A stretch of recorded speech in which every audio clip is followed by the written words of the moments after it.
joining me tonight is Jess. What's up, guys? Buenas noches. Working the night shift today. That's right. Well, they don't know when we're recording, but yep, night shift today. Just the two of us on for Talk to Me. Just the two of us. We could make this podcast if we stay up late enough. It's Talk to Me.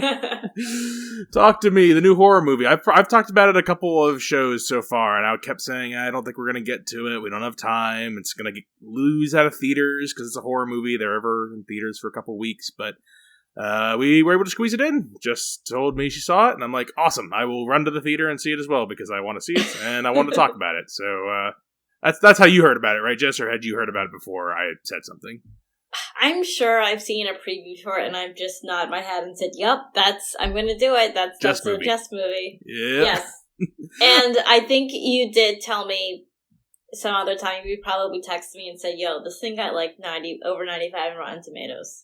It was like, both like, oh my god! I saw 95 short, or it's like 90 minutes, and I had heard things like on my movie communities. I'm like, I think this is the right formula here. But when a group of friends discovers how to conjure spirits by using an embalmed hand, they become hooked on the new thrill until one of them unleashes terrifying supernatural forces.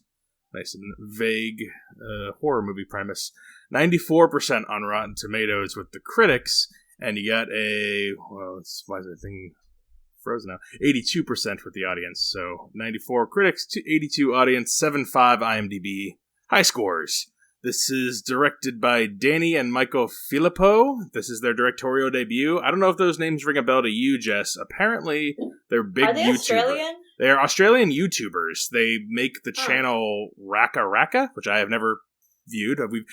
We've just last couple episodes we were talking about how Nicole watches a bunch of YouTube shows, and so do I, and I don't know if you do too, but like YouTube shows kind of a thing, and I don't know, maybe it's a younger person thing. You don't get it. Well, I watch like the makeup tutorials and stuff. I don't watch the shows. I would say that's like your like everyone has their own niche YouTube content. I feel like, and maybe yours is makeup tutorials. Ours is like random people talking about stuff, but I don't know these guys. Apparently, this is their first movie.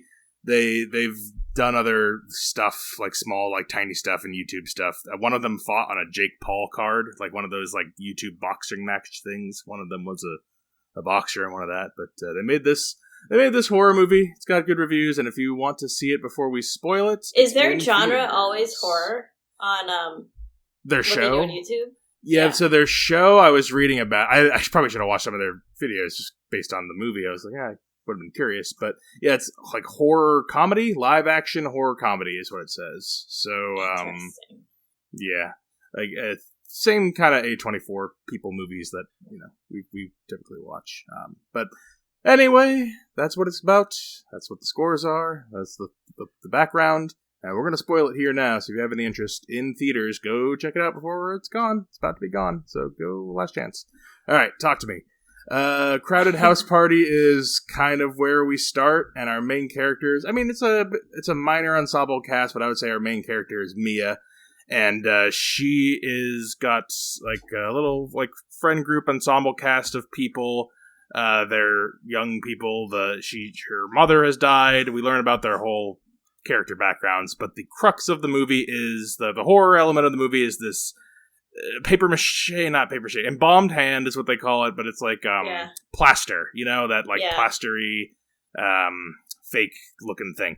Anyway, it's this hand, and apparently when you grab it, this crazy supernatural thing happens to you, and everyone records it on their videos. You see different. It's basically like Sixth Sense. You see dead people, but you see like dead people every time, different dead people, and You like hallucinate, and it's a pleasurable experience apparently, because after everyone does it, you grab the hand, you fucking like basically O-face for 60 seconds while like demons take over you, and you're like, this is good stuff. And so they all get like addicted to like grabbing the hand, and then it goes. Yeah. How fucked up do you think that is? Like, say you met a group of friends and they do this and they see demons. Like, would you just be like, oh, that's cool, like, let me join? Or would you be like, absolutely not, get me the hell out of here, I don't want to do this, like, this is not for me? It's really hard to say, because in, like, real life, I'm such a, like, I believe in supernatural things, like, to, like, very, very faint degrees, where, like, if there was like a real life, I'm the dumb guy in a horror movie, I guess is what I'm saying. Like when people are like, "Oh, don't go in the basement," I would be like, in real life, I'd be like, "There's nothing that's gonna happen." And okay, then, so say you watch someone and then you did see them hallucinate and like act like a ghost. I'd try it. You'd be like, "Okay, let me I'd try it. I'd try the hand. Uh, Would you not try the hand? I don't know. I don't know if I would. Like, with the face stretching and the eyeballs, I would be like, no, it's okay. I'd probably watch, honestly. I'd probably watch my friends do it, but I don't know if I would do it myself. A lot of it boils down to, like, so, like, the whole movie is, and, you know, this is what happens in the movie. We follow the main character, and they get addicted to the hand goes too far, basically, and then, the second half, it would be all spoilery stuff, so we'll save that for the second half of the discussion, but basically, hand is metaphor for, like, hard drugs, I would say. Like, it's like, you know, you do, like, hard drugs with your friends at a party, and, like, oh, it's so amazing. And then next time you do it, it's, like, a smaller group, and you do it all night. And then, oh, someone went too far, the new kid, they OD'd, they took too much, you know. And then the cops are involved, everyone's kind of like, oh, shit, right. What do we do now? The worried parent, like, are you guys fucking having a party, in quotations. Like, we get it. It's, you guys doing drugs? And she even says it like the thing, oh, she had no drugs in your system. I'm so sorry. I should have trusted you. And yeah, that's what I texted you. The last third, basically, I was like, I'm in the middle of this thing, and I'm very excited to see how this wraps up because, well, before we go any further, what did you think of this? What did you think of Talk to Me? So I was excited to see it again. We talked about it before it came out. I saw a few people, like, on their Instagram stories say they saw it and it was so good. So I was like, all right, this is something I have to see. I was hooked from the beginning. And the way that it was filmed just seemed so unique. Like, just the shots that was taken or, like, the perspectives. I don't know if it's an Australian thing, like, kind of how, like, the Koreans are good at, like, horror movie or something, but they've got some good perspectives here. The main character, I don't think I recognize not one character or actor from anything. Me neither. So these are all new faces. I didn't know what to expect. I really liked the main character and her best friend. Like, I think they did, like, an awesome job. It definitely, time went by so fast. You're just, like, watching this movie, totally into it. I hate that I have this bad habit, but if I watch a movie I'm really into, like, with my phone, I'll follow along on Wikipedia just to make sure there's no details that I miss. Oh, no. To see, like, you didn't spoil yourself by accident, did you? I don't think maybe one or two things, but nothing, like, crazy. Like, I'll just read sentence, and then I'll watch it and read a sentence, and, like, it's okay, did I get that right? Like, I was fully, like, in this movie. It was unique. Like, a lot of horror movies have recurring themes, or you kind of know what to expect. This is a new kind of twist that we haven't seen, and I appreciated the creativity of it.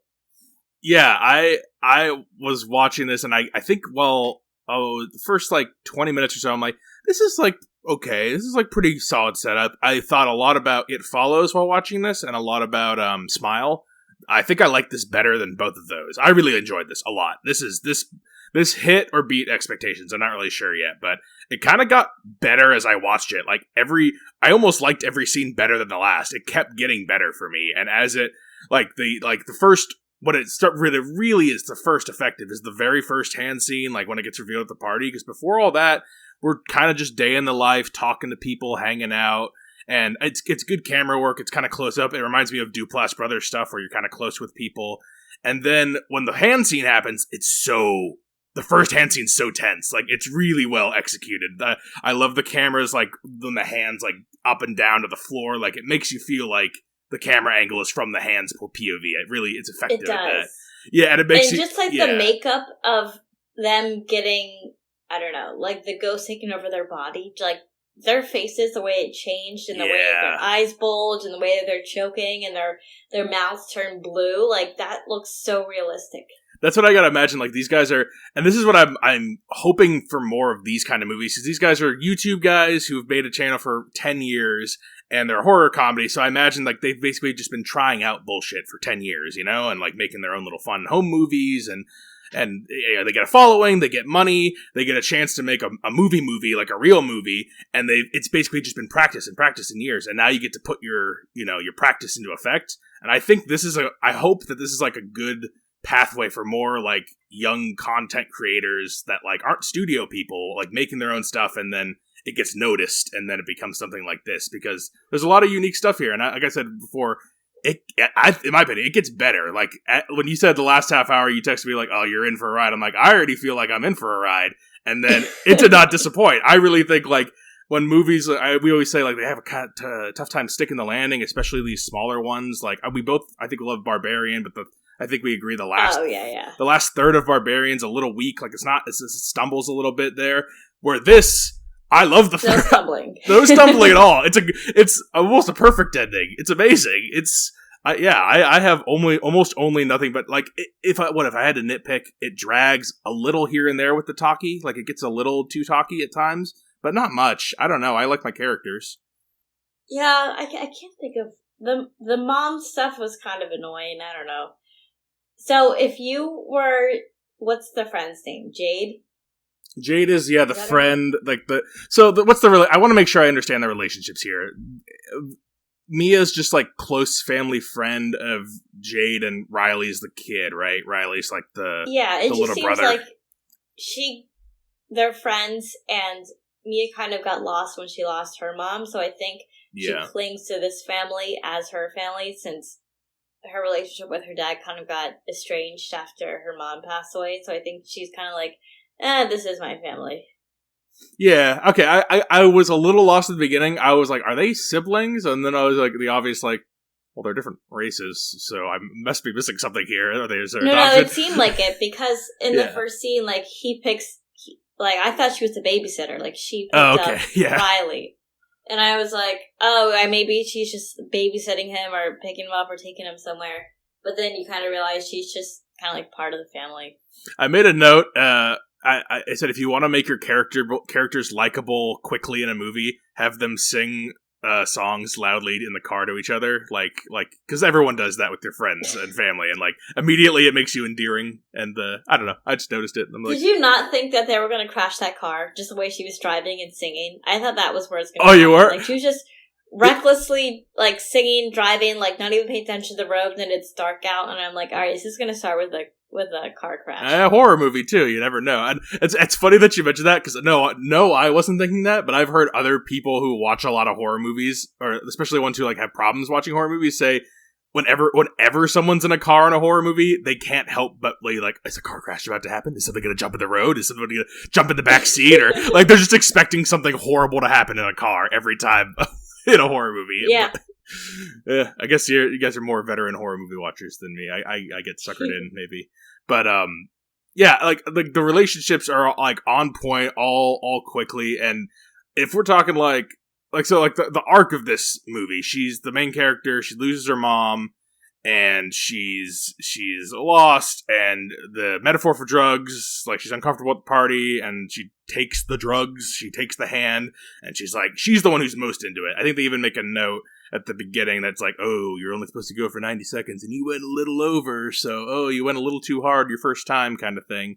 And so I don't think I understood the 90-second rule until I read the Wikipedia thing, and then it explained it. I'm like, okay, that makes sense. And I don't know if it was how hard and fast that rule is, because in the first hand scene's the setup. The second hand scene is when there's the smaller crowd, and then they're just like, basically, I love that sequence. They're basically like, their version of partying is just getting possessed, like one by one kind of thing. It's kind of like Flatliners. I don't think you've seen that, but like in that movie, they like basically like stop their heart, and then that feeling of being dead is like euphoric for like a couple seconds. And as long as you bring yourself back with the heartbeat thing, and then you're like, oh, you're back, and you're like, oh, that was amazing. Like it's very similar. Yeah, I'm not fucking with life and death here.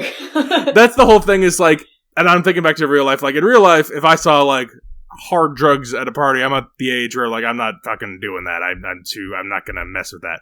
But if I see mystical hand and people are claiming it's real, and I'm like, I don't really believe it's real, but then I see the YouTube videos with the face stretching, I'm like, I mean, if it's something, I'd give it a try. And then I would immediately, and then as soon as I saw the person in front of me, like the decay, because when they grab the hand, they see like a random roulette wheel of some other cursed person from some other time, I guess is what we're supposed to believe by the end of it. Like, as soon as I see that, I'm like, oh, nope, I'm out, I'm sorry, I made a mistake, I didn't believe it, I don't believe it, I'm sorry, I didn't mean to. Like, that's basically what I'm doing there. So, like, the 90-second rule on Wikipedia is explained. if you are talking to this ghost for more than 90 seconds, then the ghost stays with you. But if you blow the candle out and you stop prior to 90 seconds, it just passes. So that's why when Mia encouraged Riley to keep talking to the ghost because it was their mom, that's why the ghost stayed with Riley, because they didn't blow out the candle less than 90 seconds. Okay, all right. I don't think that was well explained, but that's what Wikipedia said. Did you get confused about the motivation of the ghosts? So I think the ghosts just fuck with you however they want. Like, I think one person even said they just see what you want to see. And then, so it seemed like Mia's mom was manipulating her to just get Riley's soul so they can just fuck with the soul in their little lives. It just, what did you think, like, the ghost motivation was? So I think it works twofold here. So for movie motivation, like literal, I think, yeah, the creature is like interested in collecting souls in its domain, like in its purgatory or whatever. And in order to achieve that, it promises things to people. And that's kind of how like the drug metaphor works here. So like why would someone who lost their mom take a bunch of drugs? It's like, oh, she OD'd herself. So they got that, and it's like, oh, I'm soothing pain. Oh, it's okay. It's not your fault. Like all that kind of stuff works in like in twofold. So it's like the creature is using like our weaknesses, our like wanting, our loneliness, our missing, all of that, and then manipulating that into sucking us into its world. Because all it really, it's just like drugs. Like it's like a promise of like, oh, this feels so good. This takes away all my problems, and I don't even think about things. All the while, it's sucking you in, just saying, you need me. Like only keep me around. Mm-hmm. And that's like what's good about like when it's the mom in the ghost vision. She says things like trust me. Like you don't trust don't trust your dad. Like he's lying to you. I love you. Yeah. Like and that's what like I love you. I keep you safe. Like it was reminding me of I don't know if you've seen Requiem for a Dream, but that's like one of the quintessential addiction movies, and it's like it's very similar. Like you love your drug like you love a person or like, you know, a passion. And I think it works here. Yeah, I agree. Because sometimes the ghosts were random, but then sometimes they did mean something. And what did you think? Sometimes they helped. I loved how brilliant the reveal, and sometimes they help, but sometimes they're fucking weirdo creeps, because of course they would be, logically. Like, who are the weirdos in the history of time who fucked with this thing so bad that they got trapped? Like, it makes sense that some are innocent and some are complete degenerate weirdos. There's a lot of, like, weird sexual creepy people in there that like to suck on I made the toe scene, the sucking on the toe scene. Oh my god. I made out like that is one of the simultaneously funniest, scariest, and grossest scenes I've ever seen. And it does it furthers the plot and it all makes sense in like the flow of the movie. You know, remember the one I'm talking about, right? Where she's sucking on the foot. I know exactly what you're talking about. Yeah, and listeners, I'll repaint the picture here. Like, this is like 2/3 into the movie. She's really deep into her psychosis now, and she's sleeping, in quotations, with the one friend guy. And so she starts... Daniel, or was it Daniel? Yeah, Daniel. I think it was Daniel. And so she starts hallucinating in her sleep that there's like another one of the demon spirit creatures in the corner. It's like this decaying old woman. And she's just like kind of that creepy crawl on the floor that freaks you out in horror movies. And it's done in like a very deliberate way that feels lived in, and she starts freaking out like helplessly, and she starts sucking toes. Like, just the specificity of that. I've never seen a demon suck toes. Like, it's not like roaring at you or clawing at you. It's doing something so violating and yet so benign. And then she's freaking out, and then it cuts to her doing it with the possession. It works very well. I was a big fan of the toe sucking scene. There were a couple horny ghosts out there. Yeah, there was one that was all like, ooh, I like you, pretty boy. One of the first ghosts, I think, was like doing little kissy faces. Yeah, very interesting. What did you think, though? Go ahead. So if you were Mia's friend Jade, would you forgive Mia as fast as Jade did? If I was Jade, I would be like, this friendship is forever over. Like I said, don't do the spell thing on Riley, and then she go ahead and did it, and then Riley's life is forever fucked up. I would be like, get out of the hospital, like get out of the state, like we're no longer friends at all. I'm with you. I am with you on that one. That's like, especially in this scenario where like you know what the thing is you're fucking with, like. Again, like, it sounds like you were on the fence. You probably wouldn't have even tried it in the first place. And I said, if I did the hand thing and I saw the dead person across from me, I would be like, oh, no, I'm just kidding. Sorry, I'm done. I'm not going to do it anymore, I promise. Exactly. Like, would you let Griffin do it? Exactly. You stick into the, like, even if you fucking weirdo is like, oh, the euphoria was worth the dead person that I got to inhabit me or whatever the hell was going on. Like, no. I would never want that. No one in my life. It would be like if I got addicted to drugs, it'd be like, oh, they feel really good. I don't want you to get addicted to drugs. Like, this is stupid. Oh my god. I was going to say, I really like I don't know if you had any more other points, but I like how this movie ends a lot. The last 5 or 10 minutes. Because it's hard to end movies like this. It's hard to end horror movies satisfying because you either have to defeat the horror, and then you have like a cliffhanger, like, oh, the hand coming out of the grave, like, oh, is there going to be more? Or you have to have like the tragic ending, but if you do the tragic ending, it has to be like a satisfying, poetic, it has to make sense. Otherwise, you just have, I don't know, ghosts kill everybody, and then the new family moves in the house. Boring. So, this ending, what did you think of it? So part of the ending is when she killed her dad. So when that happened, I did not see the coming. I was kind of like, oh my god, like she's done for, she's off the deep end, she doesn't know what she's doing. And I started to dislike Mia's character. She just didn't know what was real. Well, the fact that she thought it was a good idea to kill Riley because it would put it out of her misery, like, I would still keep troubleshooting, like how they tried to, how they tried to, have him hold the hand and blow the candle out. I would just keep trying to do stuff like that rather than put him out of his misery, even though I know that her mom, like, told her, like, that there's no other way to do it. I would be like, let's do it with, like, the left hand. Let's do it, like, let's ask, or let's whatever. Try like, the left hand. I don't know. I would, again, keep troubleshooting to figure out how to save him rather than just, like, throw him in the highway.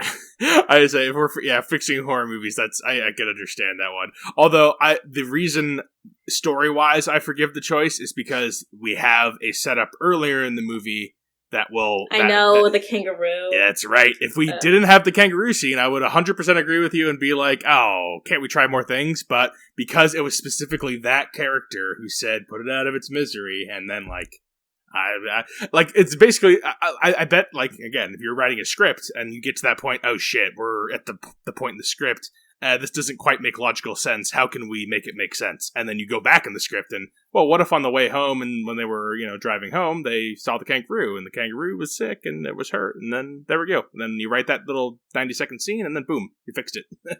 That's, I don't know. But, like, did you see, like, I like it makes obvious sense, but, like, the final wraparound is basically she's gonna push Riley into the streets at a overpass, like a highway on-ramp, because that's what Ghost Mom Demon is telling her to do. And, like, there's also the rotting guy in the chair who I guess is like a representation of, like, the evil spirit in that area, I guess, is what we're supposed. That's what you took from that, the old dude in the wheelchair at the end. Yeah, that dude is creepy as fuck. Yeah, so there you go. A representation of the demon. And so she, instead of killing the girl, or killing the Riley, kills herself. I don't know if intentionally. But then we get, like, weird time-lapse shots of, like, she's in the road, and then it, like, time passes really quick, and then it's in the hospital, and she sees her dad in the hallways, like, walking by, but can't quite see, and, like, oh, we see the kids recovering, and, like, a bunch of time is passing, but, like, she's experiencing it differently, and the lights are shutting off, and the hallways are changing, and everything seems so distant, and all of a sudden, the room goes dark, and there's a hand sitting at a table, a little candle on it, just a regular human hand, and she goes over, she sticks her hand there, and it's fucking some other bozos at some other party in some other part of the world fucking playing the game, and she's sitting there, and she's it's so good. I loved it. I loved it. That was really good. I couldn't think of a better ending. I would, if I wrote that ending, I'd be like, damn, I'm so proud. I would pat myself on the back. I'd be so happy. Somewhere in the movie, they said that, like, the other hand is out there or something. Like, so this hand got preserved, and it wasn't the hand of Satan or the hand of, like, someone who worships Satan. I thought the other hand was going to come back around in the plot somehow. Maybe that, if they make a sequel, the second hand comes in. Righty. I don't know, like, that's the thing, is, like, it's so good, I can't, like, I would hope don't make more sequels, because they would just be, like, cheap ripoffs, unless it's, like, Creep 2, and then, like, because, like, we love Creep, and then Creep 2 is different, but the same, and still great. Like, what if maybe they could make the sequel with the other hand? You'd have to... Oh, yeah, but the sequel would have to be all new characters. Like, I think these characters are done. Like, I wouldn't want to see them again. They did a great job, but I don't think, like, Jade and Andy to come back. And I think it makes sense to do if we're talking a franchise, like you just jump to a different place in a different time, and in order to make it work, you have to make the metaphor not drugs. Just make it something different. Like I talked about earlier, where it was this reminded me a lot of It Follows, which is a metaphor for STDs, and Smile, which is a metaphor for, like, depression, I guess, or, like, mental illness. I can't remember Smile very well. But, like, you just have to tweak your metaphor slightly, and then, who knows, at the end of that one, you could have, like, the ghost of, what's her name, Mia, be the hand that grips, and then, I don't know, do sequel bait. There's something there. Yeah, I agree. And I guess we're at the end of this one. You recommend Talk to Me, Jess? Yes, and I hope that, are they brothers or friends? Like, these two guys continue to make more movies, because clearly they know what they're doing. I wonder if this is, like, extremely popular in Australia, like, if everyone's talking about it there, since that's where it came from, and it, like, trickled down to the US. I don't know, but it's good. That's the thing, is I don't know how popular the Filippo brothers, Danny and Michael, I don't know how popular they are in Australia, if they're like, because, like, there's a couple YouTubers here that, like, even mainstream people know. I don't know if they're like that to Australia, but either way, I mean, they made a very, very competent movie, original, interesting, metaphors, well written. We didn't talk much about the actors. Everyone, the lead is very good. Sophie Wilde. I don't know her from anything, but if she's in more things, everyone pulls their weight here. And yeah, Talk to Me. Recommend it very highly. One of the best of the year. Probably the best horror movie I've seen so far, 2023. So, I agree with that. 2 recommends for Talk to Me. And coming up, I think we're going to catch up on a streaming movie or 2, and then theaters hopefully come back, because this was kind of the tail end of theater stuff. I think I said in the last one, a couple good horror movies out right now, but other than that, pretty barren. So if you have things to recommend to us, maybe this will be the good time to do that. Films with the Women in My Life on Facebook. Reach out to me on Instagram. I'm Brennan_podhost, and you can email the show, filmswiththewomen@gmail.com. Thanks for being on Talk to Me, Jess. Yeah, this is definitely going to make my top 5 at the end of the year, I'm sure. So thank you for having me. I'm going to try to get Nicole to see it, to see if she's going to enjoy it as well, because then we would actually... Because Mama K is not going to see it, so we would... If we have absolutely not. What was the winner last year? Black Phone? Like, I'm going to say I like this better than Black Phone. I mean, I know you and Nicole loved Black Phone, but I was really impressed by this. But, all right, till next time, this is Brennan signing off, saying thanks for listening, and enjoy your movies. Thanks for listening to Films with the Women in My Life. If you enjoyed being a listener in our life, please rate and subscribe on Apple Podcasts or on your favorite podcast app. Keep up with the latest from the show on Instagram at Brennan_podhost, on Facebook at Films with the Women in My Life, and on Twitter at FilmsWomenPod. Finally, you can email the show with questions and suggestions at filmswiththewomen@gmail.com. Original music for the show was created by Ian Burke and Chris Iwanek. Original artwork created by Nicole D'Alessio. This show is produced by Brennan Snyder. Thank you again for listening, and enjoy your movies.